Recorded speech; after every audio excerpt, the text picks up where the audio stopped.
Bon après-midi, très chers internautes. C'est un réel plaisir de vous voir et de savoir si nombreux à l'écoute de ce direct spécial sur YouTube. La thématique de ce jour sera portée sur l'évolution de la crise sécuritaire en RDC, l'annonce des négociations entre Kinshasa et les rebelles du M23, la visite de Tshisekedi à Luanda auprès de son homologue João Lourenço, président de l'Angola et président en exercice de l'Union africaine, la rupture des accords diplomatiques entre la Belgique et le Rwanda, l'expulsion des diplomates rwandais de la Belgique. 4 problématiques qui meubleront la thématique que nous avons évoquée plus haut. Comme d'habitude, nous serons accompagnés de notre invité spécial et inédit, géopoliticien, géostratège, président du nouveau mouvement populaire, à l'occurrence le président Banakani. Bonsoir et bon après-midi. Bonsoir Madame Diba, Madame Yekmou. Je suis content d'être en face de vous pour la première fois sur notre plateforme, ce qui trahit certainement la volonté de diversifier au maximum nos ressources humaines dans le cadre de ce programme qui est aussi en même temps, c'est évident, une stratégie de formation, n'est-ce pas, de nouvelle génération de panafricanistes, de patriotes africains qui s'intéressent aux enjeux de notre continent et de l'humanité tout entière. Je suis très content d'être en face de vous cet après-midi. Je salue les techniciens et les techniques. Et je salue, comme toujours, nos internautes. Tout ce que nous faisons là, c'est rêvin. Une fois de plus, je les tire ma révérence pour la loyauté, la fidélité, n'est-ce pas, dans cette aventure, n'est-ce pas, qui ne fait que commencer. Donc, on ne manquera pas chaque fois qu'on a l'occasion de rappeler la nécessité pour nos internautes, n'est-ce pas, pour les camarades et tous les sympathisants, d'être très agiles, une capacité à migrer d'une plateforme, parce que nous sommes, c'est évident, nous sommes la cible de tous ceux qui sont dans l'incapacité de nous opposer des arguments. Donc, cette agilité-là, cette capacité à se mettre en mouvement, numériquement parlant, est la force, n'est-ce pas, de notre plateforme. Donc, moi, je suis très content de voir que ça évolue, de plus en plus de nouveaux visages vont défiler, n'est-ce pas, dans le cadre de cette stratégie, n'est-ce pas, que je viens de souligner précédemment. Merci, Monsieur le Président, d'honorer notre rendez-vous. Bienvenue sur notre plateforme. Pour ce direct spécial, nous serons accompagnés, bien évidemment, de Monsieur Djengele Eugène. Bonsoir. Bonsoir, Madame Yemo Stéphanie. C'est un plaisir de partager avec vous dans le cadre de ce direct spécial consacré à la République démocratique du Congo, comme vous l'avez bien dit, pour faire le point de l'évolution de ce qui se vit depuis dans notre cher pays, le Congo. Merci, Monsieur Djengele. Alors, Monsieur le Président Banakani, le dimanche 16 mars, fidèle à sa dynamique diplomatique, le président Tshisekedi recevait M. Ronny Jackson, envoyé spécial du président Donald Trump. Et à la fin de cet échange, l'envoyé M. Ronny Jackson a conclu en déclarant « Nous voulons travailler pour que les entreprises américaines puissent venir investir et travailler en RDC. Et pour cela, nous devons nous rassurer qu'il y a un environnement de paix. » Monsieur le Président Banakani, connaissant le poids diplomatique des États-Unis à la lumière de la mission des déclarations de M. Ronny Jackson qui s'inscrivent dans le cadre de la négociation d'un probable accord minéraux contre sécurité, peut-on espérer dans un futur proche une résolution de crise dans l'est de la RDC sous l'impulsion des États-Unis? Bon, c'est une très belle question. Vous me permettrez de souligner, je l'ai déjà dit, je crois, lors de nos sorties précédentes sur la RDC, je voudrais souligner que pour nous, la question de la RDC, c'est une question africaine. Nous nous démarquons dans notre analyse en insistant là-dessus. Certes, il faut tenir compte des spécificités nationales la situation nationale de chaque pays. Mais de manière fondamentale, la question de la RDC pour nous, c'est une question africaine. Et c'est un prisme très actuel par lequel on peut évaluer l'état de l'Afrique.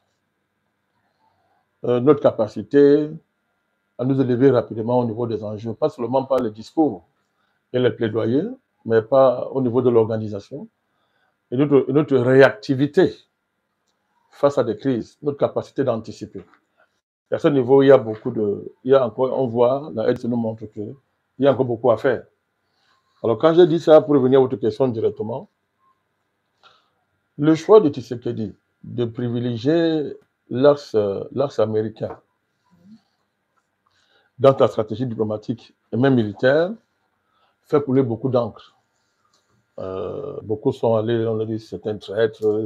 Il y en a qui ont même appelé un coup d'État pour le renverser. Ils bradent les matières premières de la RDC aux Américains. Certains panafricanistes font feu de tout bois le concernant. Il est important de poser quelques bases principielles quant à la manière d'aborder cette question.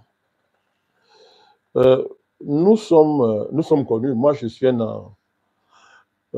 tout mon parcours panafricaniste, tous mes combats m'ont positionné comme étant un anti-occidentaliste. C'est connu, je veux pas... nous avons travaillé, nous avons été en première ligne pour annoncer la chute de l'Occident. Nous avons travaillé depuis 15 ans là-dessus.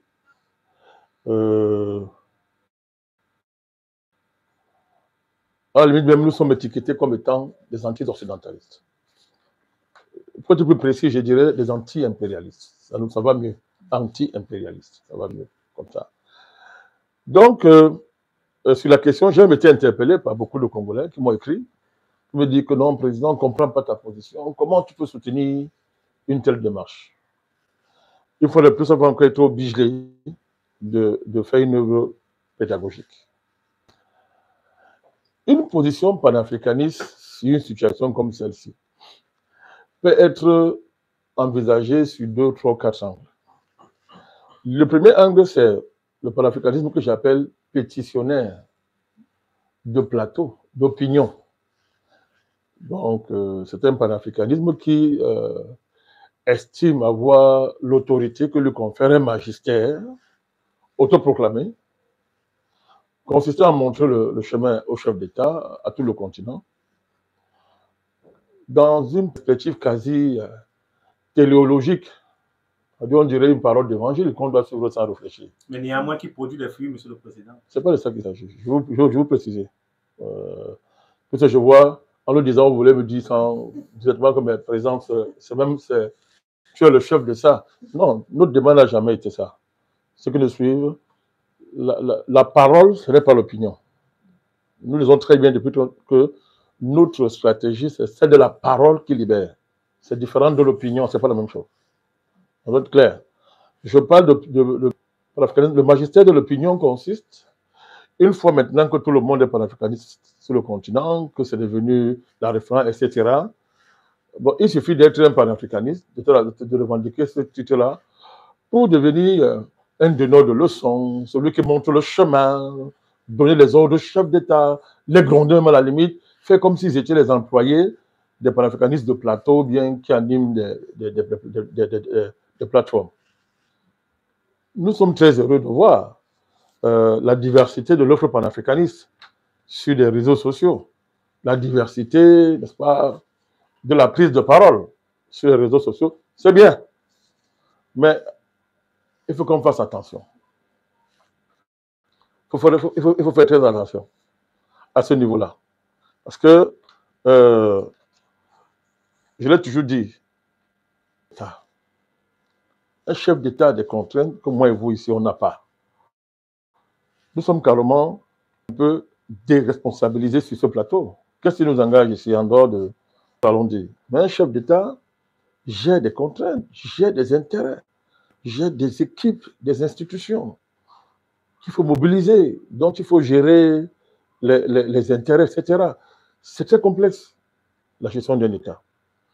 Donc, oubliez ça, confondre le temps et les contraintes d'une plateforme ou d'un plateau de télévision avec le temps étatique, surtout en situation de crise, est une erreur grave.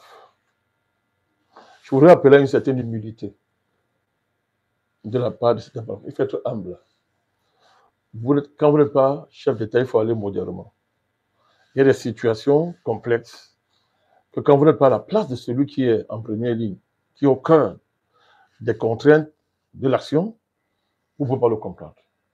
Nous, on se distingue toujours, je vous dis, je fais toujours l'effort de me mettre à la place de celui qui est au cœur de l'action, à la place d'un président.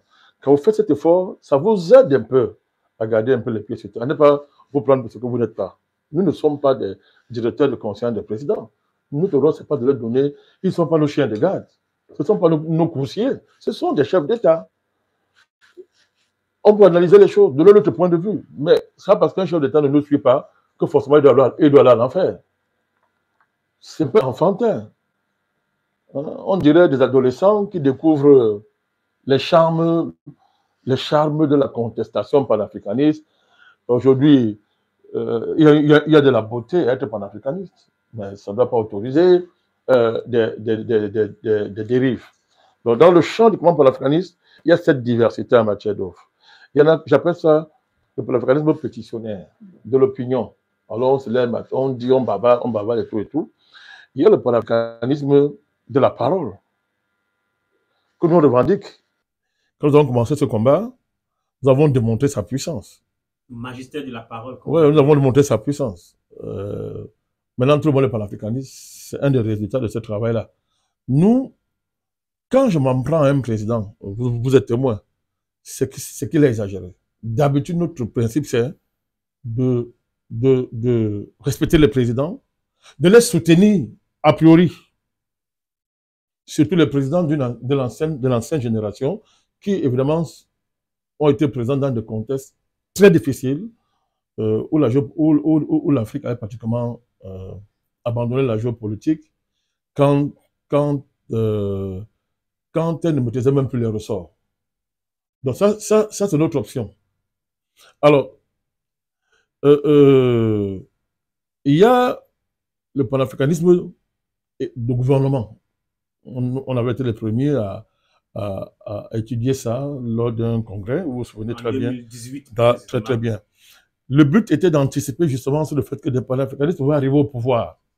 Et dans des conditions difficiles, il fallait que nous ayons une attitude adéquate. Aujourd'hui, vous êtes à l'AES, à l'AES aujourd'hui, nous avons des panafricanistes, du moins, la mouvance panafricaniste a permis l'arrivée au pouvoir de quelques chefs d'État. C'est ça l'AES.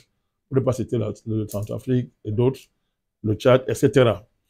Alors, on voit très bien que cette démarche nous permet de comprendre aujourd'hui les difficultés des États de l'AES, de ne pas demander, n'est-ce pas, demander plus que les conditions actuelles ne permettent au président de l'AES, par exemple, si on prend ce cas-là, de nous garantir un certain niveau de performance. Nous comprenons ça très bien. Et ça, c'est parce que nous, on avait déjà anticipé ce qu'on avait appelé le panafricanisme de gouvernement. Donc, c'est ce qu'on appelle la prise en compte des situations spécifiques de chaque pays qu'on va articuler avec la perspective générale du continent et même, n'est-ce pas, la perspective globale. Donc, dans le cas de la RDC, beaucoup de gens oublient ça. C'est parce que Tshisekedi ne s'est pas allié à la Russie qu'il est un démon qui doit aller en enfer. Qu'on doit abandonner la RDC. Non, c'est pas ça. Moi, je suis contre ça. Moi, je n'ai jamais été un pro-Tshisekedi, c'est connu. Mais à la faveur de cette crise, il a tout mon soutien. Je le soutiens. Même dans cette alliance avec les Américains. Je le soutiens. Tout à l'heure, je vais démontrer pourquoi. Pourquoi il faut le soutenir. La question de fond, monsieur le président. Oui, tout à l'heure, en tenant compte, voilà, on fait la géopolitique ou on fait l'analyse en tenant compte soit de ses rêveries personnelles, en disant que le monde est dans ma tête, ce n'est pas en dehors de ma tête, où on fait l'analyse, où on fait la géopolitique à partir des réalités concrètes de la géopolitique qui est devant nous. C'est cette réalité-là comme perspective, pas ces lubies, pas ces fantasmes. Donc, c'est clair, la géopolitique ne joue pas. Nous avons à démontrer, de dire quelles sont les contradictions de la RDC. Et maintenant, quelles sont les contradictions principales, quelles sont les contradictions secondaires? Quelle est même la dynamique des contradictions en RDC?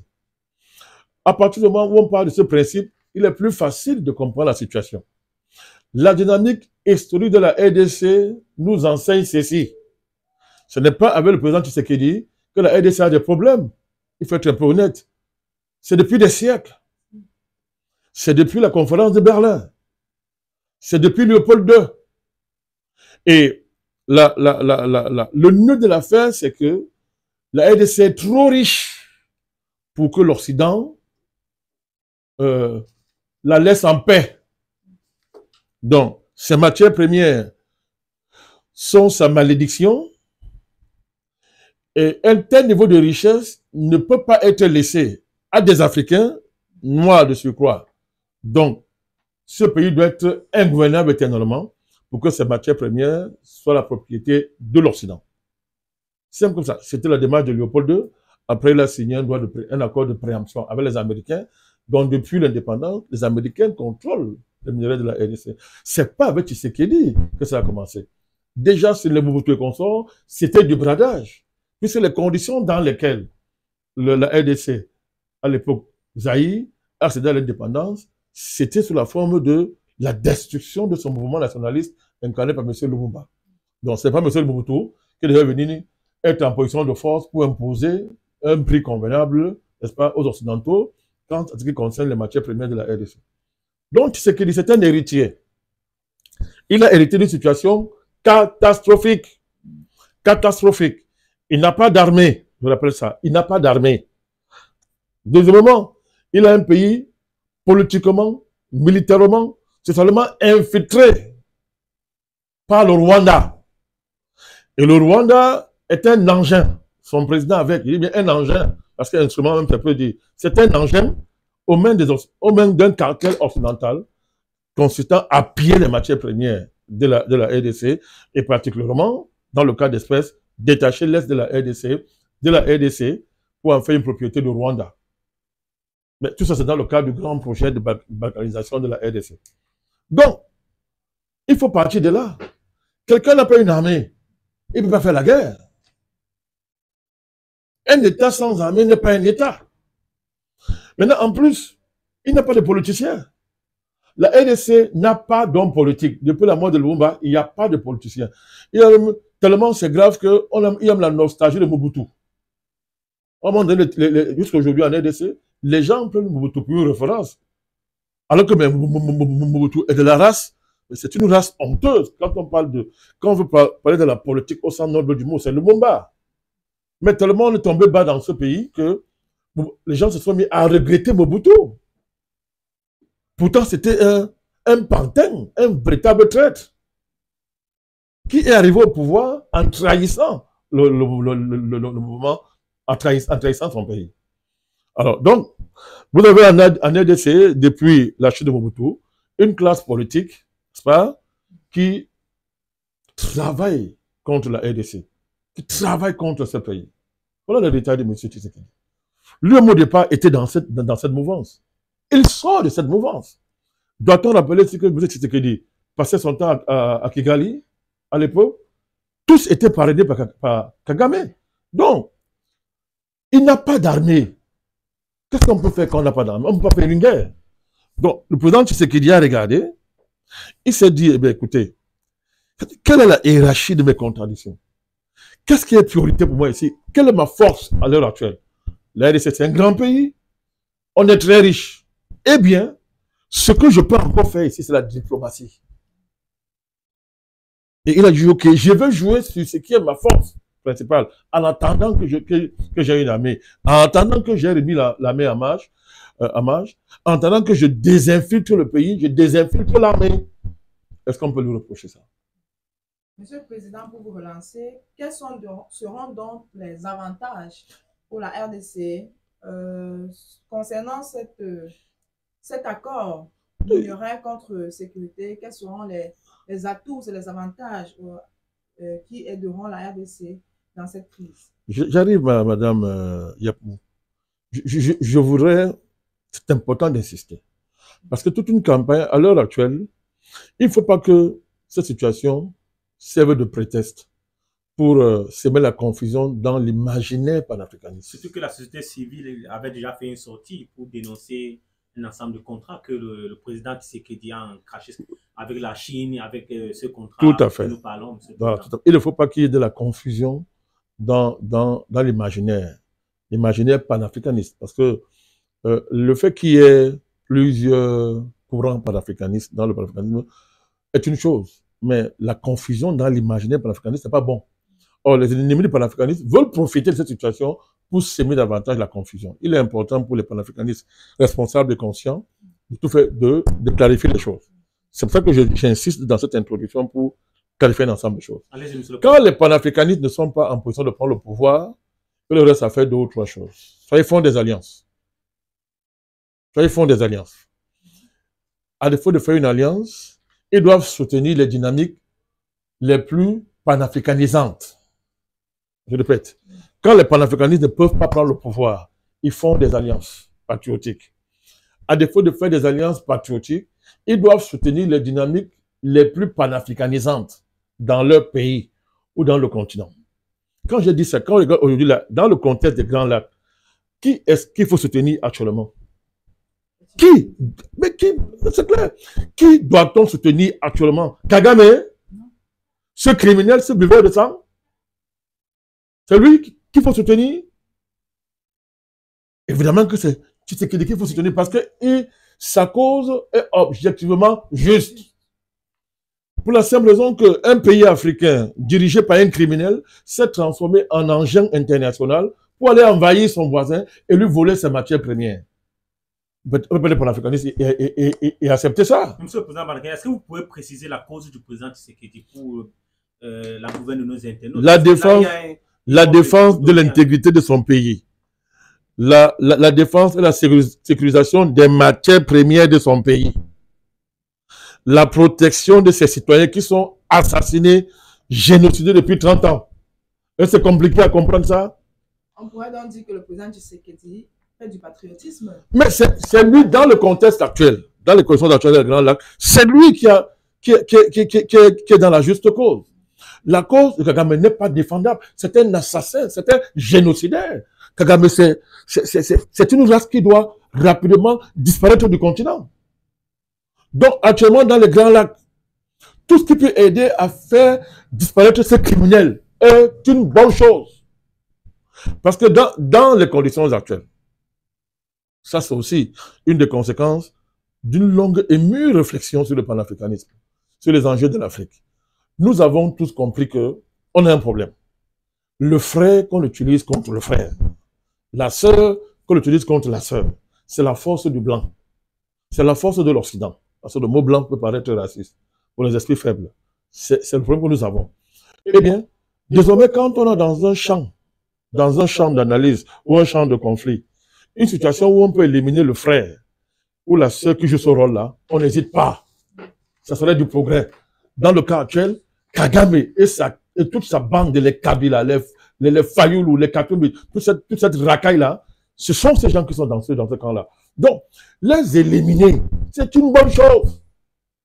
Tu sais qu'il était avec eux, mais il a changé. Il a changé. Il peut même dire aujourd'hui que non, j'étais avec eux par stratégie. Il peut le dire parce qu'on voit ce qu'il est en train de faire aujourd'hui. C'était le cas avec Kabila Père. Kabila Père a fait une alliance, mais arrivé au pouvoir, il a dit, monsieur, je défends mon pays.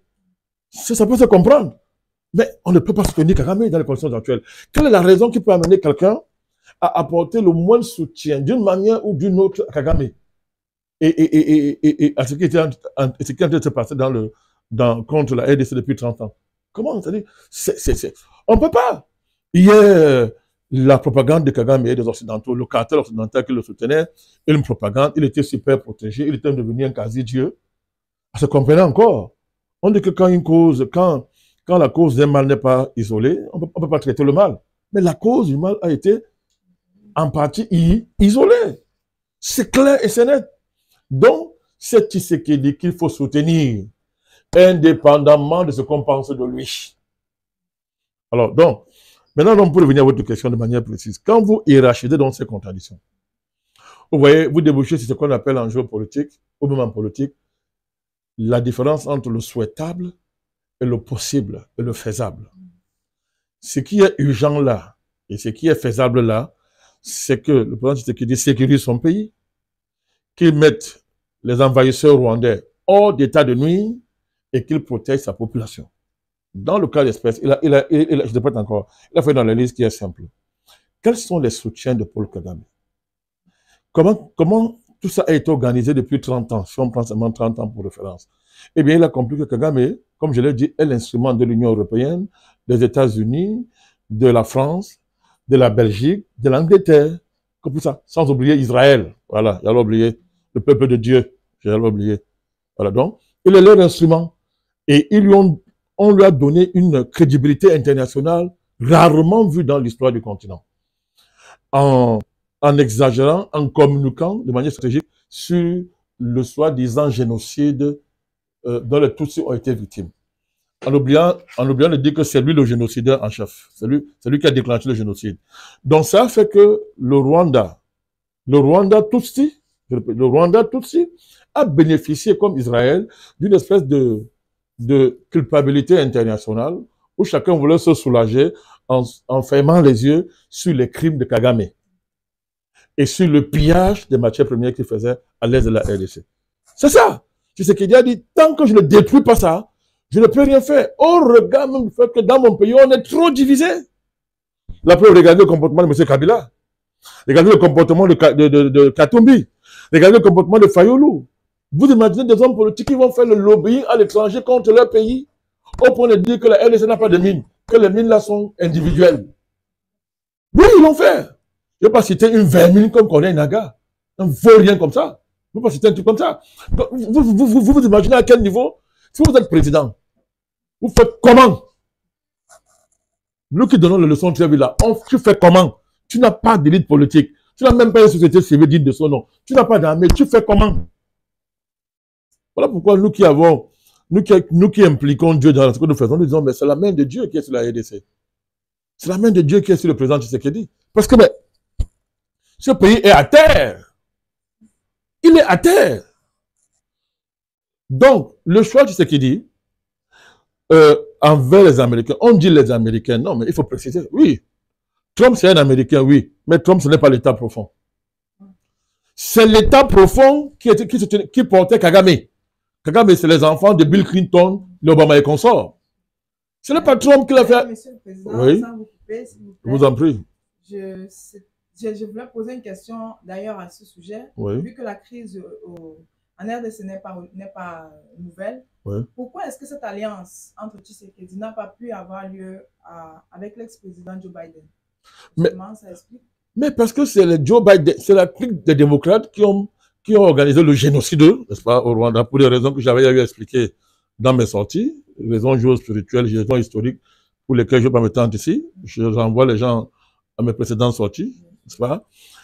Les Bill Clinton, ce sont eux qui ont organisé le génocide.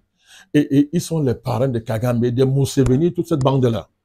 Donc, pendant longtemps, c'est eux qui contrôlaient les minéraux de la RDC et qui protégeaient Kagame. Comme les États-Unis ont fait hier avec Mobutu, dans le cadre de la guerre froide. Donc, malheureusement, ils ont perdu le pouvoir. Et la défaite des démocrates aux États-Unis, du coup, est d'abord la cause principale de l'affaiblissement de Paul Kagame et de sa déchéance progressive. Trump, ce n'est pas l'État profond. Donc, Trump n'a pas les mêmes problèmes.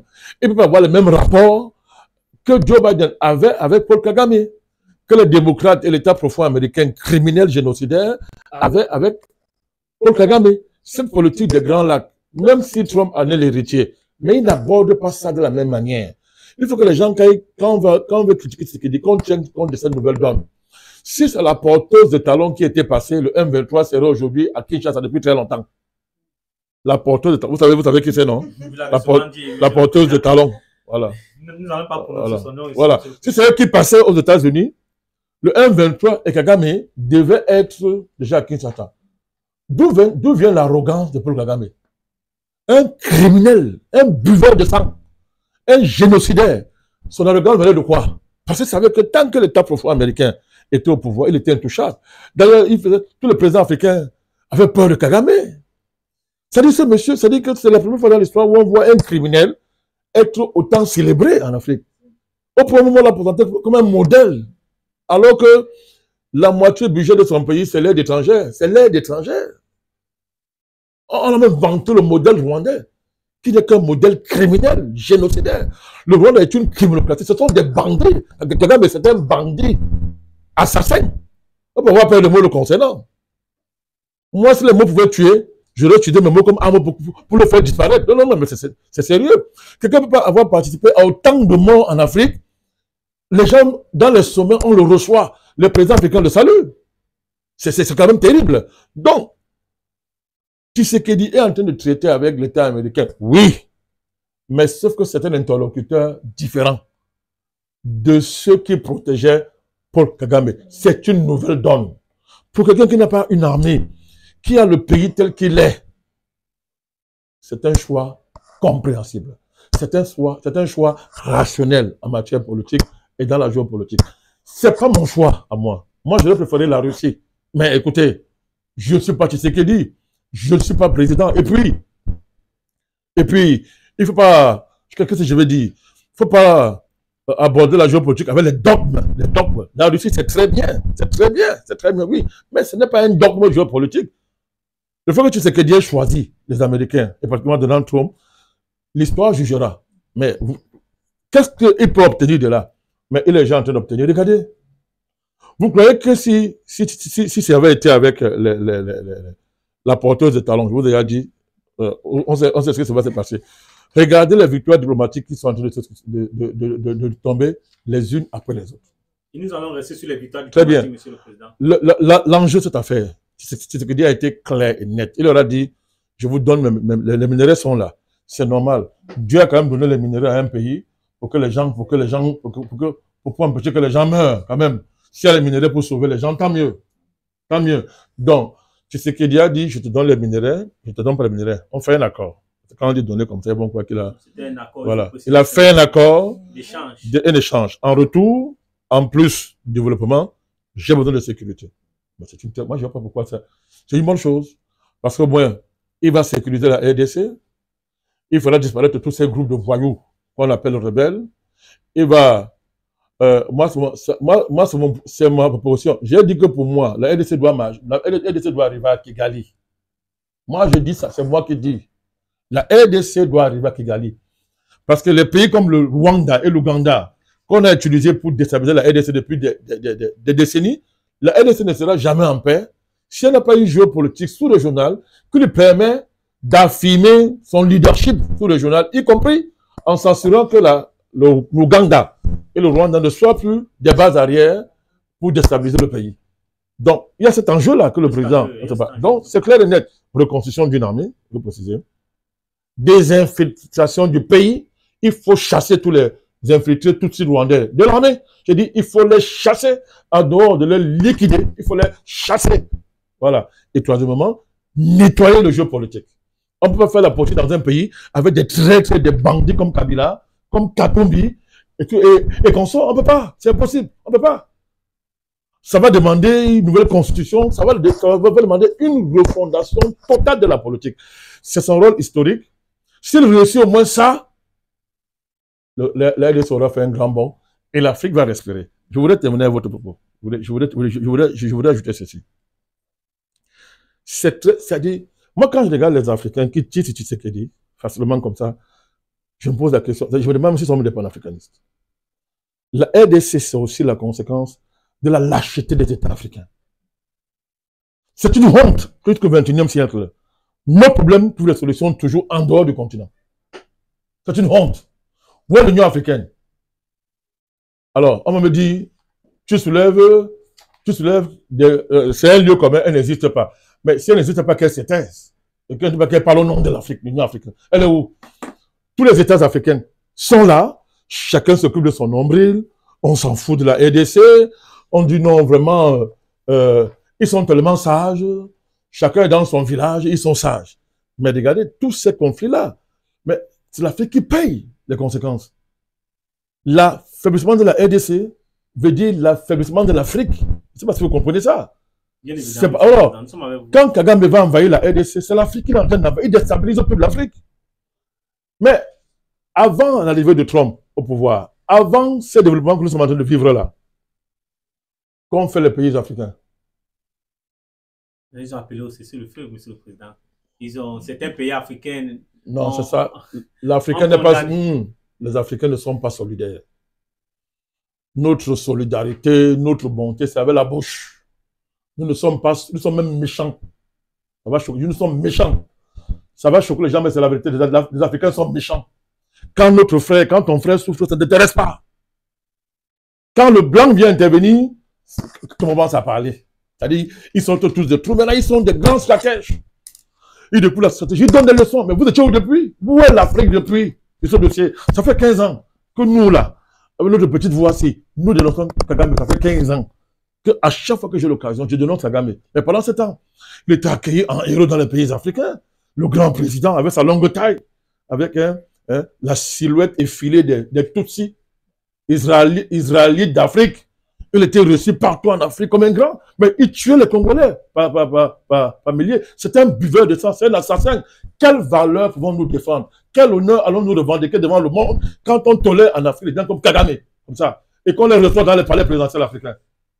Alors, mais voilà que les Européens l'ont utilisé. Il a joué le jeu des Européens correctement. Maintenant, ils sont en train de le lâcher. Et qui se blanchit? C'est l'Europe.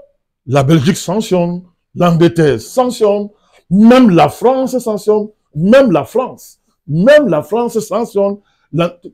C'est toujours, vous voyez comment le criminel blanc, le blanc criminel qui est derrière tout ça, il se blanchit. Et ce sont nos conflits. Nous, on continue à s'entretuer. Donc, c'est dans ce contexte que le président Tshisekedi a été obligé de faire. Donc, Tshisekedi ne pouvait pas en même temps combattre les Occidentaux et combattre Kagame. Non, il ne pouvait pas. Alors, si vous parlez si les gens disent que, OK, pourquoi il n'est pas allé appeler les Russes? Les Russes sont actuellement en train de négocier avec Donald Trump. Ils sont en train de négocier avec M. Donald Trump, M. le Président. Sur quel dossier précisément? Ukrainien. Monsieur le Président Banakani, nous allons rester un peu sur ce contexte diplomatique. Et vous avez fait bien de le soulever que certaines puissances dites de l'Occident ont sanctionné le Rwanda. À l'occurrence, officiellement, l'Allemagne, la Belgique et la Grande-Bretagne qui a même suspendu son aide de développement. Ils ont même dit qu'ils ne vont pas payer le reste, de solde de l'ancien accord sur l'expulsion des migrants à Kigali. Mais Monsieur le Président Banakani, la question qui nous revient, est-ce que ces différentes sanctions que vous connaissez et que vous avez souvent eu à dénoncer, que ce sont des pays pairs qui ont soutenu le Rwanda hier, est-ce que ces différentes sanctions ce sont les parrains de Kigali? Monsieur le Président, vous l'avez cessé de le dire. Mais est-ce que ces sanctions dont des parrains de Kigali aujourd'hui vont pousser le bouchon loin, Monsieur le Président? Est-ce que ça va empêcher Kigali de continuer son agression et son pillage dans l'est du Congo? C'est là où il faut conseiller le président Tshisekedi. Les sanctions sont importantes. C'est une de grandes victoires, on ne peut pas le nier. D'ailleurs, là, l'impact est concret sur le Rwanda. Là, c'est moins de 50% de son budget qui va perdre. Le dispositif de Kagame est déstabilisé totalement parce que ces agents les plus opérationnels de haut niveau sont touchés par les sanctions. Oui, et surtout l'inflation aussi liée à certains tuyaux qui ont été fermés. Je dis même quand vous avez James Kabarebe ou ce criminel-là, le patron du M23, c'est Bertrand qui l'a dit ça. Ouais, c'est Bertrand, attendez, je dis, Bizimwa, tous sont sanctionnés. Donc ça déstabilise son équipe et sa stratégie. Sans compter la prime de tête qui a été lancée par le gouvernement congolais sur certains hommes politiques. Tout à fait. M23, tout à fait. Voilà. Et consorts. Tout à fait. Tout à fait. Donc à ce niveau-là, c'est un impact. Et on voit Kagame, il devient fou tous les jours. On voit comment il est déstabilisé, il est affaibli. Mais et c'est là où moi je vais attirer l'attention du président Tshisekedi. Les sanctions, c'est évident, ne suffiront pas. Les sanctions ne suffiront pas. C'est pour ça qu'il faut que l'accord avec Donald Trump aboutisse rapidement.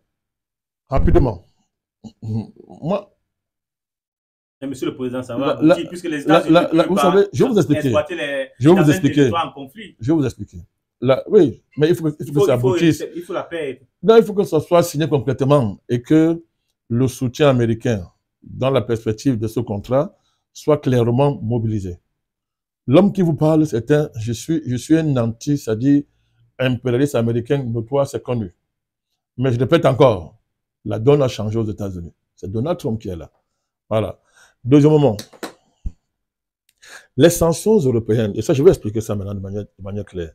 Les sanctions européennes sont une bonne chose, mais c'est un couteau à double tranchant. Je vais vous dire pourquoi. D'abord, en dehors des conséquences économiques et politiques qu'elles imposent à l'État rwandais, il y a le fait que l'impact militaire n'est pas immédiat. Vous comprenez? L'impact militaire n'est pas immédiat. Je vais expliquer. Les sanctions aussi permettent à l'Europe de faire chanter Tshisekedi. Okay. Nous t'avons donné, on a fait les sanctions, donne-nous, garantis-nous nos matières premières. Autrement dit, donne-nous ce que Paul Kagame nous donnait. Ça, c'est l'accord avec l'accord spécial sur les minéraux avec l'Union européenne, l'accord criminel. C'est-à-dire que les sanctions, c'est un message clair. Ce qui dit que nous, on est avec toi. C'est aussi un message envers les Africains. Parce que nous sommes comme nous sommes là. Nous haïssons nos frères, mais on est très impressionnés, on est toujours très prêts à applaudir l'Occident, l'Européen, on est prêt à applaudir. L'Africain ne pardonne pas son frère, mais il pardonne très vite à l'Européen. On a vu ça en Afrique du Sud, par exemple. Tout comme ça, l'Africain. Ça veut dire quoi? Les Européens savent ça. Ils sont dans une stratégie de communication à l'égard de l'opinion africaine en général et de l'opinion publique en RDC, parce qu'ils veulent les matières premières. L'Union européenne a besoin urgemment de ces matières premières. Donc, les sanctions, c'est un message clair aux populations de la RDC, pour ne citer que celle-là, opposant tout ce qu'il dit. Mais en retour, donne-nous ce que nous, Kagame voulait nous donner. Or, justement, Trump veut toutes les matières premières. Donc, vous voyez qu'il y aura un conflit. Trump veut les matières premières. Donc, vous croyez que cette Europe dont-là, même si elle sanctionne, si elle n'obtient pas ce qu'elle veut là, ce que Kagame l'offrait, elle va sanctionner le jour, mais la nuit, elle va s'arranger à soutenir, à s'assurer que la rébellion continue, que la déstabilisation continue. C'est comme ça qu'elle discute avec les Africains. C'est-à-dire, elle déstabilise la nuit, le jour, elle vient discuter. Et tu es déjà affaibli entre-temps. Donc, c'est cela qu'il s'agit. Face à ça, voilà pourquoi nous disons ceci. Face à ça, la diplomatie de la RDC doit être extrêmement agile et davantage proactive. Je vais vous dire pourquoi. Il ne faut pas se contenter de l'accord avec les Américains. L'accord avec l'Amérique, c'est le levier principal de la stratégie. C'est un bon levier principal. En tant que levier géopolitique, ça permet, c'est-à-dire que ça donne à Tshisekedi de la force géopolitique pour maintenant engager une véritable diversification de sa stratégie. Pourquoi? Comme l'Europe est en train de jouer là, parce que je vous dis, je viens de vous expliquer la démarche européenne. Le chantage de la RDC. Dit que, ok, dans notre part. Parce que bon, ils ne vont pas lâcher Kagame pour ne rien avoir. Donc, vous ne comprenez pas ce que je suis en train de dire si vous ne suivez pas de près ce qui est en train de se passer maintenant. Kagame et sa clique de criminels veulent changer de nom. Ils veulent abandonner le label M23. C'est la première stratégie pour contourner les sanctions. Parce que les Occidentaux ont l'art de contourner les sanctions. Ce sont eux qui donnent les sanctions, ils savent les contourner. Vous n'avez qu'à voir ce qu'ils font avec les sanctions sur la Russie. On sanctionne la Russie, mais on ne va pas derrière acheter le gaz russe, par d'autres canaux. Donc, on veut déjà changer, on veut blanchir cette engeance des criminels, le mouvement criminel qu'on appelle M23. On veut désormais faire comme si le M23 est désormais la branche militaire de l'AFC. On veut mettre en avant les Corniens, Nanga, tout ça, faire disparaître la figure de Kagame. Il y a les rumeurs, il va même faire semblant de retirer ses troupes. Mais attention. Donc, rapidement, puisque le M23, avant le M23, il y avait d'autres rébellions. CNDP, etc. Il y avait beaucoup de réunions là-bas. Ils changent de nom comme ça. Donc, ils sont dans cette dynamique. Ça va vous surprendre. L'Europe ne peut pas fait cadeau à Tshisekedi de son soutien comme ça, sans qu'en retour, elle ait les matières premières. Donc, si elle ne les a pas, elle va continuer. Ils savent le faire par... Ils vont continuer à déstabiliser. Dans ce cas, donc, le président Tshisekedi et son entourage doivent, je dis encore, être très agiles sur le plan de la diplomatie. Un des principaux leviers sur lequel il a joué, c'est maintenant de faire une véritable offensive diplomatique au niveau des États africains. Oui, il faut faire ça. La Chine est déjà là parce que les Américains ne vont pas chasser les Chinois. Les Chinois sont là. Mais il faut faire maintenant engager une bonne offensive diplomatique envers les États africains. Mais comment engager cette offensive, M. le Président? Parce qu'il y a un problème. Je viens de vous démontrer le choc géopolitique qui se joue. Les sanctions, les victoires que Tshisekedi célèbre là, à cause des sanctions, c'est bien. Mais je répète que les Européens, la preuve jusqu'à présent, l'Union européenne n'a pas, comment on dit ça, mis fin à l'accord avec le Rwanda. Ils sanctionnent le Rwanda, mais ils n'ont pas annulé l'accord. Il faut annuler l'accord que l'Union européenne a signé avec le Rwanda, tous les minéraux. Oui. Pourquoi ce n'est pas encore annulé? Mais vous aussi. Ce n'est pas annulé parce que l'Europe, je vous dis, donne-nous, voilà ce qu'on gagne avec Kagame. D'accord, on est d'accord. On n'est pas à le sanctionner. On a même montré qu'on n'est pas à le sanctionner. Mais garantis-nous, donne-nous ce qu'il nous donnait. C'est ça le problème. Or, d'un côté, je ne connais pas quels sont les minéraux, les différents gisements et leur localisation que Kagame, que Tshisekedi va concéder aux Américains dans le cadre de ce partenariat, je ne connais pas. Mais certainement, ça serait toujours à l'aise de la RDC. Donc, les Européens vont se retrouver avec les Américains. Alors, si l'accord est signé à temps et que les Américains s'installent, l'Europe va perdre. Oui, monsieur le Président, attendez, le souci c'est que... Attendez, l'Europe peut perdre. Mais dans ce cas, il faut d'abord que rapidement, ces régions soient sécurisées. C'est pour ça que nous saluons les efforts militaires qui sont faits, les avancées de Ouagadougou, que ce soit à Bukavu et en Goma. Donc, il faut rapidement sécuriser la région, repousser le 1-23, c'est possible même jusqu'au Rwanda. C'est l'une des conditions. Et pourquoi pas renverser Kagame et même l'arrêter. Monsieur le Président, c'est l'une des conditions. Pourquoi vous riez? Non, je dis la RDC. Quand tu sais que c'est possible, il ne faut pas s'arrêter seulement. Il faut. Le Kagame a tué des millions de Congolais, donc il faut l'arrêter. Donc ce n'est pas une affaire. C'est-à-dire que si Kagame s'en sort à cette affaire, tranquillement, il prend sa retraite, c'est inacceptable. Il doit répondre de ses crimes. Et ce n'est pas l'Europe qui va l'arrêter. Hein. Ce n'est pas l'Europe qui va l'arrêter, ce n'est pas l'Occident. Le président Tshisekedi, une fois l'armée réorganisée, et qu'il a en capacité, n'est-ce pas, en discipline, en stratégie, en matériel, je dis, il faut pourchasser les envahisseurs jusqu'au Rwanda, si possible, arrêter Paul Kagame. Ça serait un signal fort, très fort. Monsieur le Président, nous allons un peu rester à ce niveau avant de sortir sur ce pan d'analyse. Tout à l'heure, vous relevez le fait qu'il y a un État profond. Vous relevez l'hypocrisie des sanctions des États, des pays européens. Oui, c'est profondément hypocrite. Hein. Profondément hypocrite. C'est important de souligner ça, parce que c'est important. Parce qu'une fois de plus, les Africains se sont fait berner. On est des idiots, n'est-ce pas, de cette mise en scène. Les gens viennent chevaucher, ils génocident les gens, ils organisent les guerres, ils confisquent un pays africain. Et après, ce sont eux qui sanctionnent encore. Mais ils sanctionnent qui? Les Africains. Aucun blanc n'est sanctionné là. Regardez la liste, aucun blanc n'est sanctionné. Pourtant, Kagame n'est que l'instrument des Occidentaux. C'est extraordinaire. Et ça, c'est l'Europe, ça. Voilà. Et ça, c'est le message, pour moi, c'est la leçon fragale de cette affaire. Si les Africains, c'est-à-dire que si nous sommes dans l'histoire, qu'on tire rapidement les leçons. On tire les leçons rapidement. Rapidement, c'est ce que ça veut dire. L'Europe est en train de se blanchir devant nous. Que l'Africain parle encore du rôle des Occidentaux.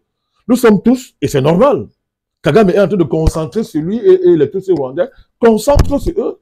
Bon, il ne faut pas les plaindre, ils ont voulu faire un choix, ils vont assumer, mais ils sont en train de concentrer sur eux tous les crimes. Pourtant, mais Bill Clinton doit être arrêté, c'est criminel. L'Obama, Hillary Clinton, tous les dirigeants, la plupart des dirigeants français, il y a les Belges qui sont impliqués, les Anglais, etc. Mais vous voyez, on sanctionne qui? Ne voulez pas quand même demander aux Européens de se sanctionner eux-mêmes. Voilà pourquoi nous militons. Je le dis encore. Dans le cadre de la sécurité stratégique de la RDC, il faudra arrêter. La RDC doit, militairement, entrer au Rwanda, attraper Kagame et le pendre en public. Le pendre en public, Kagame. Ça sera un bon signal, je vous dis. Ça sera un bon signal. Bon, moi, je dis ce que je pense. Hein. C'est très clair. Merci, Monsieur le Président. Kagame, lui, tue les dirigeants de la RDC comme il veut. Hein. Ils ont assassiné le président Kabila. Ils massacrent, rien que à Bukavu et en Goma, combien de morts? Si on cumule les assassinats de masse, les massacres qu'ils ont fait en Goma et à Bukavu, on a plus de 10 000 morts. Pas de 13 000 morts, si on cumule les deux massacres. Oui, ça ne le gêne pas. Donc l'honneur de la RDC, ça n'a pas resté impuni. Et Kagame doit répondre de ses actes. Lui et sa bande de buveurs de sang, tout cela. Ils doivent répondre de leurs actes. Monsieur le Président Bandakani, le lundi 17 mars 2025, dans un communiqué officiel, l'État rwandais a annoncé la rupture de ses relations diplomatiques avec le Royaume de la Belgique. Pour la culture de nos internautes, nous faisons le devoir ici de donner lecture du résumé du dit communiqué. En effet, le gouvernement du Rwanda a notifié aujourd'hui cette rupture dont la décision de rompre les relations diplomatiques avec effet immédiat. Cette décision a été prise après une réflexion approfondie de plusieurs facteurs, tous liés aux tentatives pitoyables de la Belgique de maintenir ses illusions néocoloniales. Tous les diplomates belges présents au Rwanda sont tenus de quitter le pays dans un délai de 48 heures, conformément à la Convention de Vienne. Le Rwanda assurera la protection des locaux, des biens et des archives de la mission diplomatique belge à Kigali. Monsieur le Président, cette rupture diplomatique n'est... Depuis que cette crise est entrée dans la phase actuelle, où le masque de Kagame est tombé en Afrique, depuis que la superbe de Kagame est tombée, depuis que sa longue taille et ses belles vestes ne font plus illusion, Kagame tente de se passer pour un panafricaniste, pour un militant anticolonialiste. Il passe son temps à rappeler que c'est la colonisation qui a... Il cherche ça. Parce qu'il espère que ça lui permettra de souder les Hutus et les Tutsis derrière lui. Il espère. Donc on est dans une manœuvre désespérée du longo chemin de fer, comme on l'appelle, n'est-ce pas? Désespéré de la part de M. Kagame, voulant mobiliser son peuple, voulant retourner, jouer. Vous savez que il pense qu'en faisant ça, on va dire que non, il est en train d'affronter les Belges. Il est en train de... C'est-à-dire vraiment, c'est quand même un panafricaniste, hein? Vraiment, c'est une honte. Il y a les mots quand ça sort de la bouche de certaines personnes. Quelle que soit la puissance de ces mots perdent leur valeur immédiatement. Quand Kagame veut dire néocolonial, ça n'a pas de goût. Parce que c'est un criminel qui parle. C'est un traître, c'est quelqu'un qui a passé le temps à tuer les Africains. Donc, aujourd'hui, il découvre que les Belges sont des néocolons. Avant le niveau atteint dans cette crise, ce niveau-ci, il ne marchait pas main dans la main avec les Belges. Il est maudit. Ça, c'est la malédiction. Il est véritablement maudit. C'est vraiment le désespoir. Aujourd'hui, que pour Kagame ose faire croire aux Africains qu'il est un panafricaniste, qu'il lutte contre l'impérialisme, ça fait rire. Qui peut croire il a dit que l'un des malheurs du Rwanda, c'est le fait qu'ils ont été colonisés par un petit pays, la Belgique, qui a divisé le Rwanda en deux. Paul Kagame dit qu'il est l'unificateur des deux peuples, que c'est la Belgique qui a divisé le Rwanda en deux, et que c'est l'un des malheurs même du Rwanda. Je dis qu'il y a des mots, quand ça sort de la bouche de ce type d'individu, ça dit que c'est comme si on n'a rien dit. Qui peut écouter ces crimes? Ta bouche est pleine de ça. C'est un assassin. Et les Rwandais étaient présents, Monsieur le Président. C'est le problème. Encore qu'il faut qu'ils aient été libres d'assister ou pas. Mais comme on connaît comment ils fonctionnent, Kagame, lui, résout ses contradictions par le meurtre. J'espère que vous le savez. Kagame résout ses contradictions politiques par le meurtre systématique. Il tue systématiquement ses opposants. Donc, on comprend que c'est un meeting, c'est un rassemblement militarisé, quasi militaire. C'est comme le rassemblement de sa milice de Ngoma, là, à Ngoma ou à Bukavu, où on vient le matin, on tire sur les gens, on dit allez au meeting. Après, on dit qu'on est dans le troubadour, là, il se met là pour dire que, vous voyez, ils sont populaires. Non, ça ne dit pas. Tout ça, ça ne signifie rien. Ce sont les agitations désespérées d'un assassin, d'un criminel, d'un buveur de sang. Il vient de l'enfer, il faut qu'il rentre en enfer. Voilà sa place là-bas. Kagame, c'est un démon. Ce qui sort de la bouche d'un démon, on n'écoute pas ça. Quand un démon parle, on fuit. C'est un démon. Donc, il n'y a aucun crédit à accorder aux jérémiades de Paul Kagame. Rappelez-vous, les millions de morts sur lesquels ce monsieur a marché sans état d'âme. Quand les Congolais criaient et pleuraient, il bombait son torse. Il présentait au monde sa squelette, hein, son squelette effilé. Il est effilé. Selon la description raciste des Belges, ils sont géants, ils sont effilés. Donc, ça fait d'une race supérieure. Kagame a longtemps revendiqué ça. Hein? La supériorité des Tutsis. Aujourd'hui, il bavale là. Ça vient d'où? Ça vient d'où? L'opposition entre les Nilotiques et les Bantous qui revendiquent avec force là. C'est ça l'idéologie des Tutsis. Hein? Les Nilotiques sont supérieurs aux Bantous qui doivent écraser. Toutes ces choses-là qu'ils ont théorisées et élaborées, ils pensent qu'on a oublié. Ils pensent qu'on a oublié. Kagame n'est pas un Africain. C'est un démon. Donc, c'est Jérémie à l'intérêt de personne. Que ses anciens parrains l'écrasent, nous on sera content. Que ses anciens parrains l'écrasent correctement, nous on sera content. Il n'y a aucune lame à verser pour M. Kagame. Il a tout le monde défendu les efforts du SADC et de l'UAC. Quel SADC? C'est quoi la SADC? C'est quoi la SADC? C'est une organisation africaine, président. C'est différent de la CEDEAO. Différent de la CEDEAO. Si la SADC était une organisation digne de ce nom, les Américains sortiraient d'où? Pour venir aujourd'hui être le secours de la RDC. Ne citez pas ces organisations africaines, elles ne servent à rien. Ce sont des coquilles vides, elles ne servent absolument à rien. Alors, si la diplomatie peut obliger un président à venir faire les réunions, à se faire représenter, mais où est-ce que Tshisekedi, quand il s'assoit dans son bureau là, il compte sur la SADC, ou bien le machin, vous appelez quoi là, quoi là, des ordures comme ça, ou quoi qu'il compte sur des choses comme ça. La RDC va disparaître, ça ne dit rien. D'abord, le président Kenya là, c'est pas notre voyou. Le président du Kenya, là, regardez son rôle dans cette affaire. Ruto, on peut se fier à un truc comme ça? Ils sont tous prêts dès qu'ils voient une perspective de s'enrichir, ils sont tous prêts à vendre l'Afrique. Les Ruto, toute cette bande-là. Vous voyez le rôle qu'ils ont joué dans cette affaire. Vous vous rendez compte que Kagame vient dans une réunion de présidents africains, les gens se lèvent pour le saluer. Il arrive en dernier, au dos du tapis rouge. Les Ruto sont debout. Vous parlez de quoi? Et c'est ça. La RDC, une RDC réconciliée avec elle-même, ayant retrouvé la cohérence de son histoire et sa vocation, va mettre l'ordre dans toute l'Afrique au Sahara. La RDC, c'est son rôle. Quand ce pays sera debout, la RDC va mettre l'ordre dans toute cette sous-région-là. Mettre l'ordre là-bas. Voilà. Monsieur le Président, on va embrayer avec une autre question qui permettra à nos internautes de mieux comprendre le caractère diplomatique des relations avec la RDC. Le précédent diplomatique entre le Rwanda et la Belgique est-on fondé de croire que le Rwanda poursuivra avec les relations diplomatiques avec tous les pays qui agiront fidèlement à la résolution de 2773 du Conseil de sécurité de l'ONU.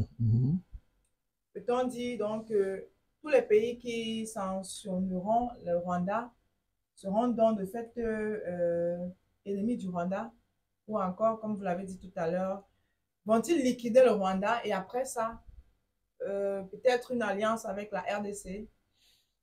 C'est pas ça. Et qu'adviendra donc les rebelles?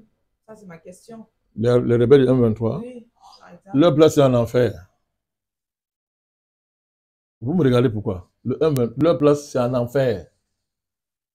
Ils vont rentrer au Rwanda, dans la maison de Kagame, ils vont l'habiter là-bas.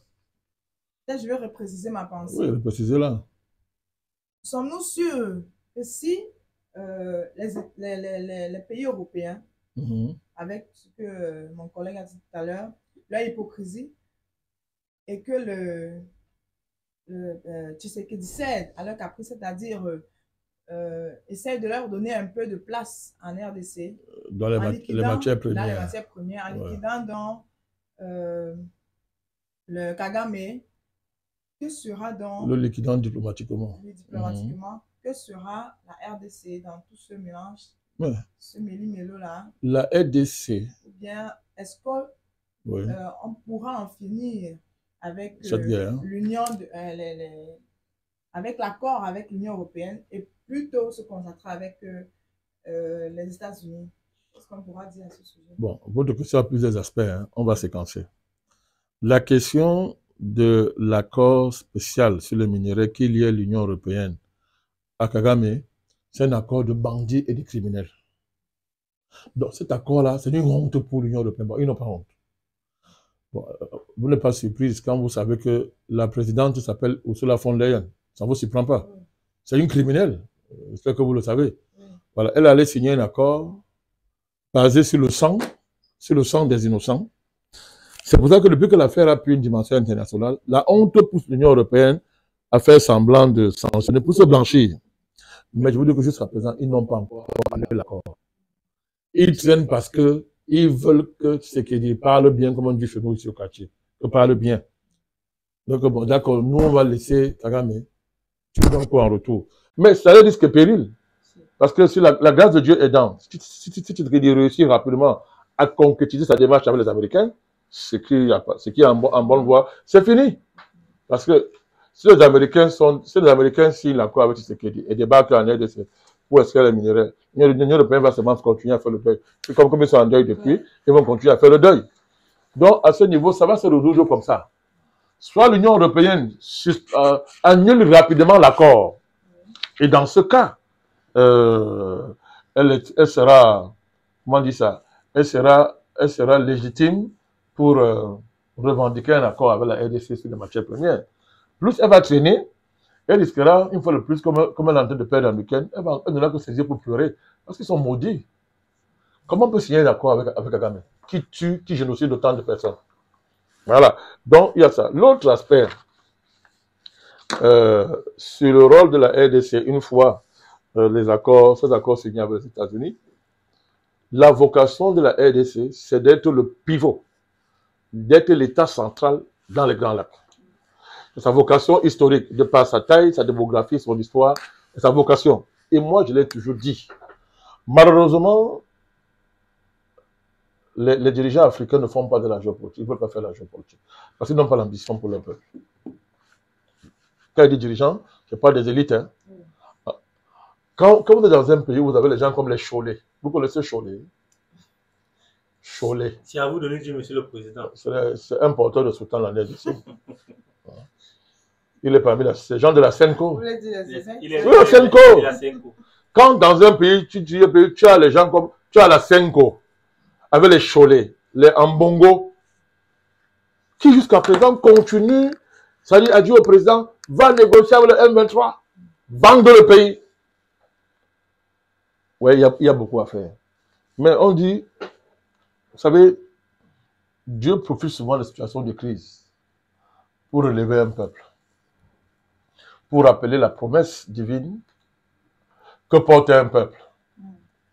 Les Congolais, peut-être à l'occasion de cette crise, vont se réconcilier avec les promesses divines qui sont la raison d'être de cette nation, de cette grande nation.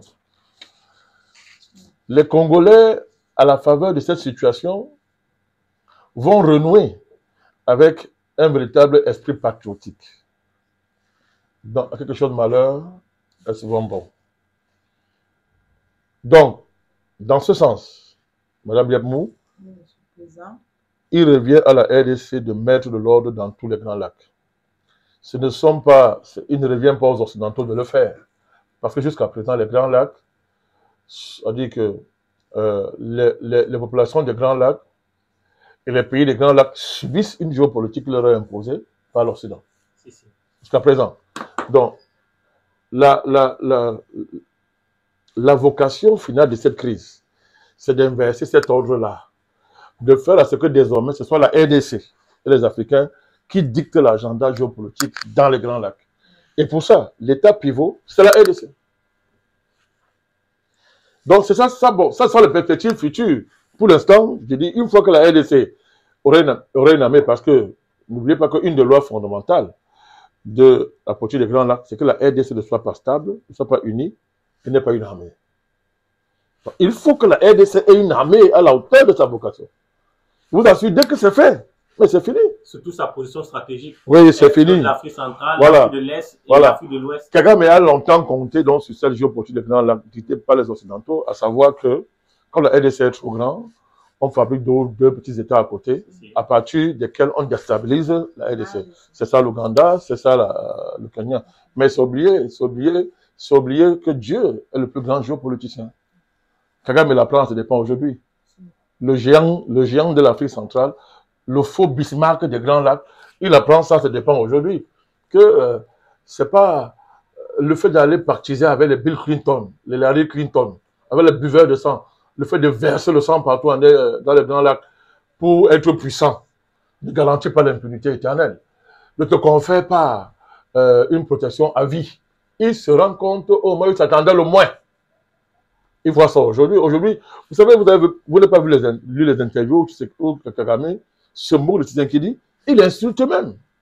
Il a fait une sortie dernièrement dans un média, je crois, anglais, où il se moque de Tshisekedi. Il dit que, mais, quand les anciens patrons de Tshisekedi a été vendeur de pizza, petit chauffeur, etc., et qu'à l'époque, il avait une sale réputation, il ne savait même pas vendre la pizza. Et que quand ces anciens patrons ont appris qu'il est président, ils ont dit que, mais, comment un grand pays comme ça peut avoir un tel président? Vous voyez, il parle d'un président, hein, de son collègue. Ce qui veut dire quoi? Voilà, que lui, il est un grand. Oui, il sort tout droit. Il est élu comme Netanyahou. Il sort tout droit du ciel. Alors que c'est un vaurien, un bandit, un criminel qui ose se moquer comme ça d'un pays parce qu'il se croit tout puissant, protégé par les Occidentaux. Vraiment, je vous dis, ce type-là doit aller en enfer. Tshisekedi doit nous faire, ça dit que Tshisekedi, la RDC, là, vraiment, l'affaire, s'il doit finir par l'arrestation de Kagame, l'amener à RDC et le pendre en RDC. C'est la meilleure fin que nous devons souhaiter à ce type. Il va jusqu'à se moquer comme ça du président Tshisekedi, alors qu'il vole sa matière première, alors que tout son faux développement là vient du pillage de l'aide de la RDC. Vous l'avez dit. Alors, oui, je vais toujours le dire, alors que c'est un assassin, un buveur de sang. C'est un démon. Donc, la RDC a cette vocation. C'est la vocation de la RDC d'imposer un ordre dans les Grands Lacs. Mais pour ça encore, il faut qu'il y ait une vision géopolitique qui soit à la hauteur. Il faut que les Africains fassent de la géopolitique. Que les élites africaines soient enfin de vraies élites. Je répète encore, c'est notre indifférence à la RDC que nous sommes en train de payer comme ça. Ça ne sert à rien de faire le bouc de Tshisekedi un bouc émissaire. Les affaires du Congo de la RDC ne sont pas seulement les affaires des Congolais. Tant que les Africains vont continuer à réfléchir comme ça, que les affaires de tel pays, ça regarde seulement le pays là. Hein? Les affaires de tel pays, ça regarde le tel pays là, on ne s'en sortira pas. C'est à la conférence de Berlin que tout ça a été arrangé. Mais à Berlin, il y avait qui? Il n'y a pas seulement les deux. C'est l'ensemble des dirigeants européens qui se sont réunis pour définir une politique commune.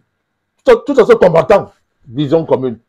Les problèmes de chaque pays africain sont les problèmes de toute l'Afrique. Et les problèmes de toute l'Afrique sont le problème de chaque pays africain. Que Dieu nous aide, bon sang, à réfléchir comme ça. Voilà pourquoi j'ai dit, je suis congolais.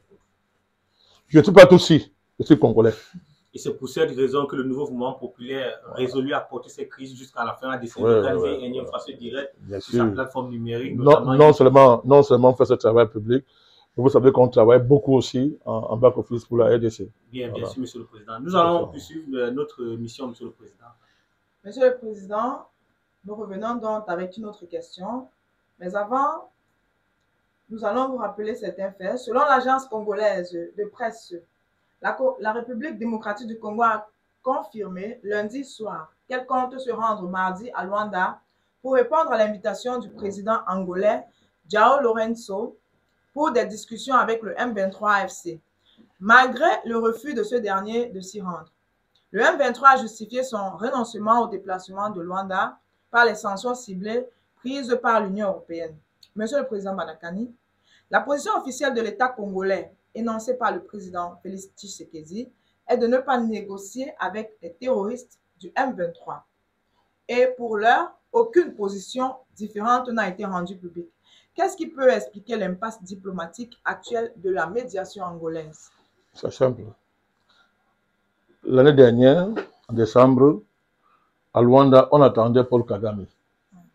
Les documents étaient prêts, tout était prêt pour signature. À la dernière minute, il n'est pas venu. Il n'a pas effectué le déplacement. Vous savez, c'est ce qu'il avait dit, le buveur de sang là. Il avait dit qu'il faut que Tshisekedi aille négocier avec le M23.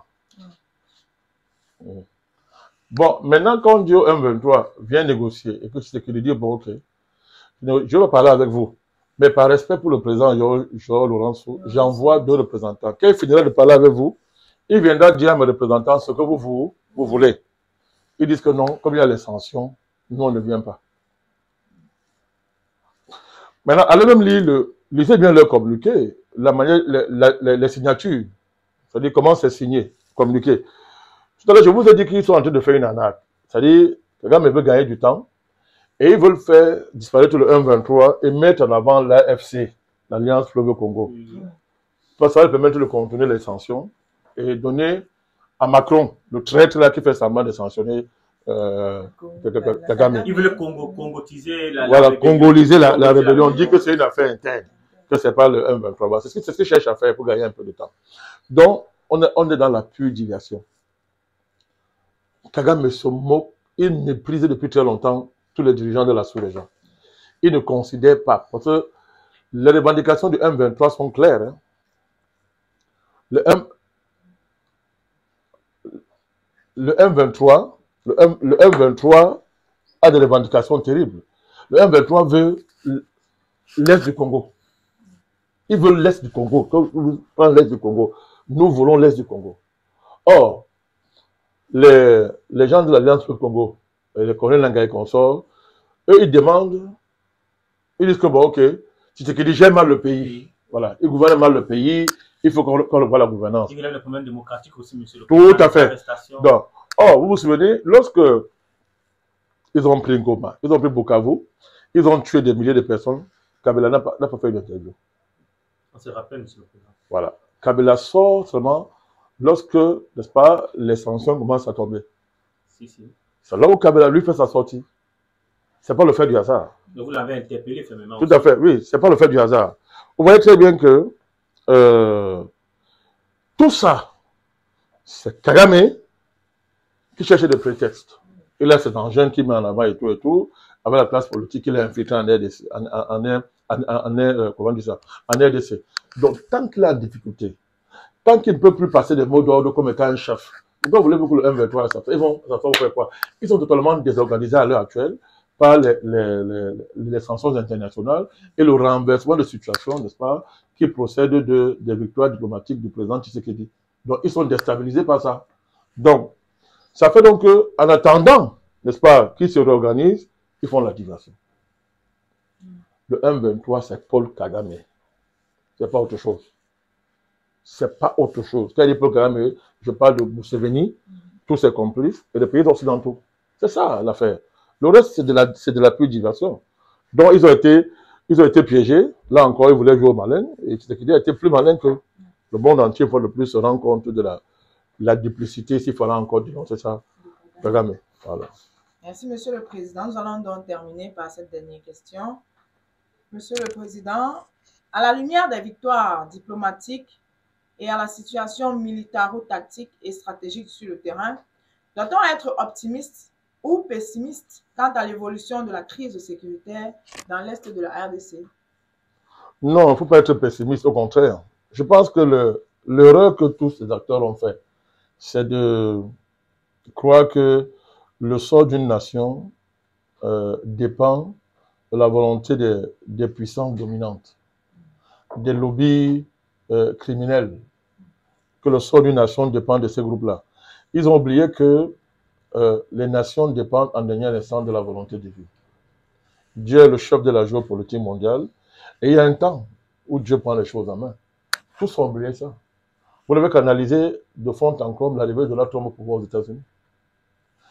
Toute la trajectoire qui va mener de l'atome au pouvoir doit nous faire réfléchir. Lui-même, il a dit dans son discours qu'il a été préservé par Dieu. Il a échappé à Dieu d'assassinat. Son retour au pouvoir est spectaculaire. C'est plus que spectaculaire. C'est une manifestation de quelque chose, pour ne pas parler comme les religieux, totalement inédit. Kagame n'a pas prévu ça. Même les Congolais eux-mêmes sont surpris. Les Congolais eux-mêmes là. Ils ne savaient même plus ce que veut dire leur pays. Ils se revendiquaient chacun de sa province, de sa région d'origine, etc. Et même qu'ils disaient que, ben, dis donc, nos références, c'est le Congo tel que l'a tracé Léopold II. Vous savez qu'on a eu des interventions comme ça ici. Si. Voilà. Donc, ils avaient perdu le sens, n'est-ce pas, de la nation, de l'idée même qui fait le Congo. Mais tout ça est en train de revenir. Après le Ouazalendo, monsieur le retour, l'héroïsme de Ouazalendo, intrépide. Je pense qu'il forme, ça c'est le statut de la future armée nationale de ce pays. Il faut préciser que l'État congolais reconnaît déjà le Ouazalendo comme une force de la défense de la nation parce qu'avant, il n'avait pas accès aux armes. Il travaille depuis déjà quelques semaines en coaction avec l'État, les forces armées. Si vous vous souvenez de mes premières interventions, j'avais été clair, j'ai dit que les Ouazalendo sont le statut de la future armée de la RDC. Une armée, ça naît dans le combat. On s'en souvient, monsieur le Président. Ça naît, une armée, dans le combat pour la défense de la patrie. Une armée ne naît pas par les décrets bureaucratiques. Alors, quand on voit le niveau d'infiltration de l'armée de la RDC, on comprend très bien que les Ouazalendo, ça c'est la vraie, c'est-à-dire que voilà l'armée qui est en train de naître. Et elle serait une armée terrible. Surtout que Ouazalendo, pour nos internautes, ça signifie patriote en Swahili. Mais c'est clair. Quand vous avez une armée de traîtres, pas de déserteurs et d'agents du Rwanda qui abandonnent le pays, qui refusent d'exécuter les ordres, qui trahissent le pays au Rwanda, etc. On a touché le fond en RDC. On a touché le fond. Mais là, ça remonte là. Dieu est en train de reconstruire ce pays. Je répète encore, les puissances qui tiennent le monde pour un temps oublient toujours qu'il y a les promesses divines sur les nations. Il y a les promesses divines sur les nations. Il y a un plan divin pour les nations.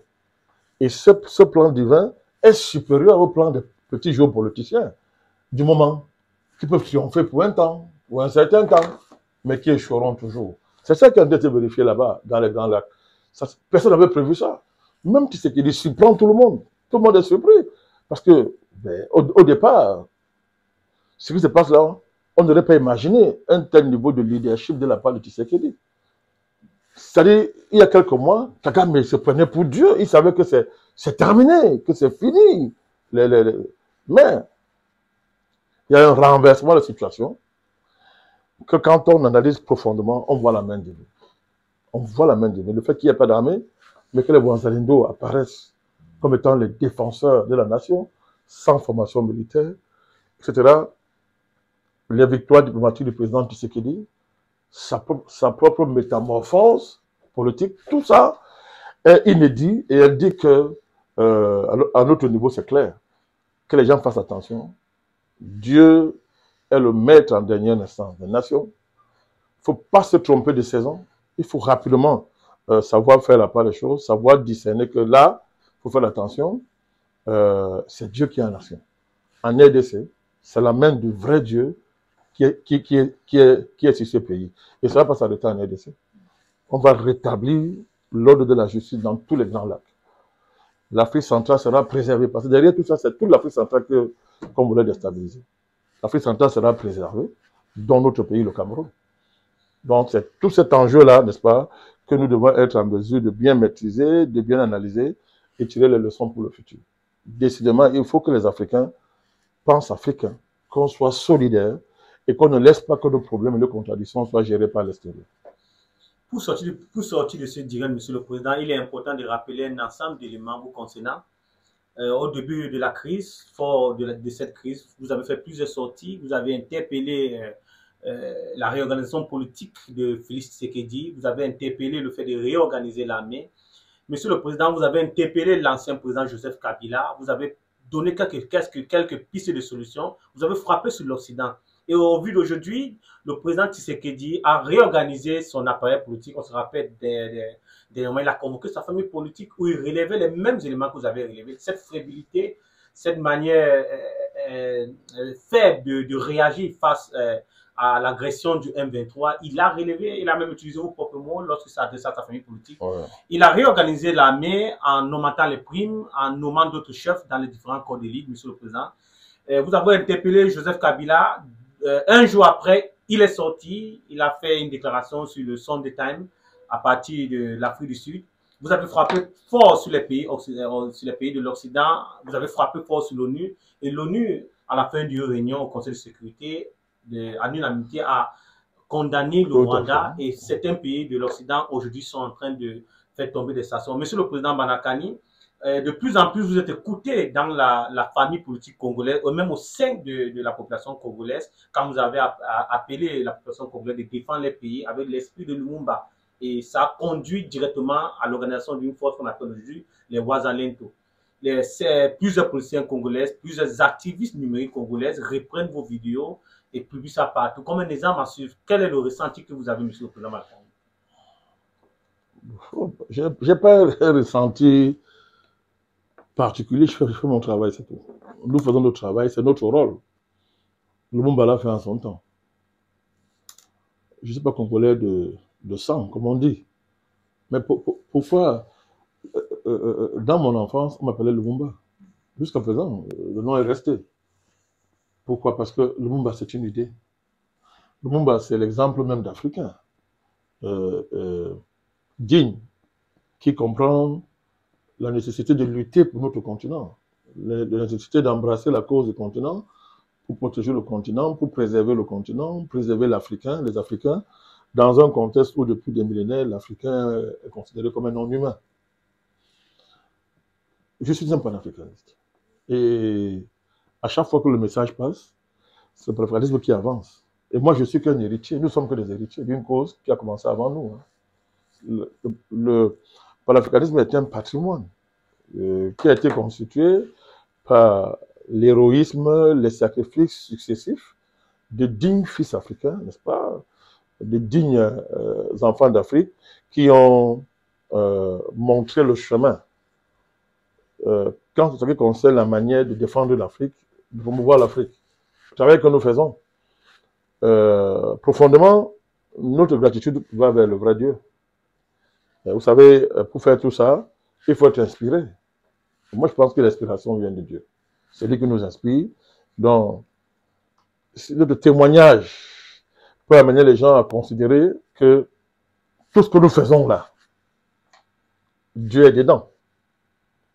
Dieu n'est pas dans les quatre murs des églises et des religions. Comment je parle du vrai Dieu, je ne parle pas du Dieu des religions. Hein. Mais Dieu est dans notre vie de tous les jours. Tout ce que nous faisons est divin. Il suffit de s'en souvenir et ça déclenche, ça met en mouvement des facultés extraordinaires dans nos vies. Moi, j'ai écouté le président Tshisekedi lorsqu'il a fait sa dernière sortie face à l'Union sacrée. Il a insisté sur... Il a dit de beaucoup prier. Il a dit ça. Il peut parler. Il voit la NDC, on voit la main divine. On ne peut pas voir une émission en NDC à l'heure actuelle où on fait 2 commentaires sans parler de Dieu. C'est-à-dire que, indépendamment des appartenants religieux, on s'en fout de ça. Mais oui, les gens comprennent, ils comprennent que quelque chose est en train de se passer dans le pays. Il y a une main invisible qui accompagne le relèvement de la nation, en même temps qu'il fait tomber, n'est-ce pas, les ennemis. Hein, les arrogants dieux tombent, Kagame, l'Europe, etc. Donc, je suis congolais, je vais continuer, nous allons continuer au niveau de l'NMP à apporter tout le soutien à la RDC. Il y a le soutien physique, il y a le soutien spirituel. On va continuer à faire ce travail. Parce que si la RDC est en paix, le Cameroun est en paix. Congo-Brazzaville est en paix. Même comme ça, fait ce qu'il fait là, il est en paix. Le sort d'un Africain est lié au sort de tous les autres Africains. Je ne voulais pas dire de tous les humains, mais le point de départ est lié au sort de tous les Africains. Il faut que nous soyons de plus en plus conscients de ça. Merci, Monsieur le Président. Et sur ces mots que nous allons conclure notre direct spécial. Le sort des Africains est le sort de chaque Africain et le problème de l'Afrique est le problème de chaque Africain. Chaque Africain. Et le problème de chaque Africain est le problème de tous les Africains. Tous les Africains. Voilà.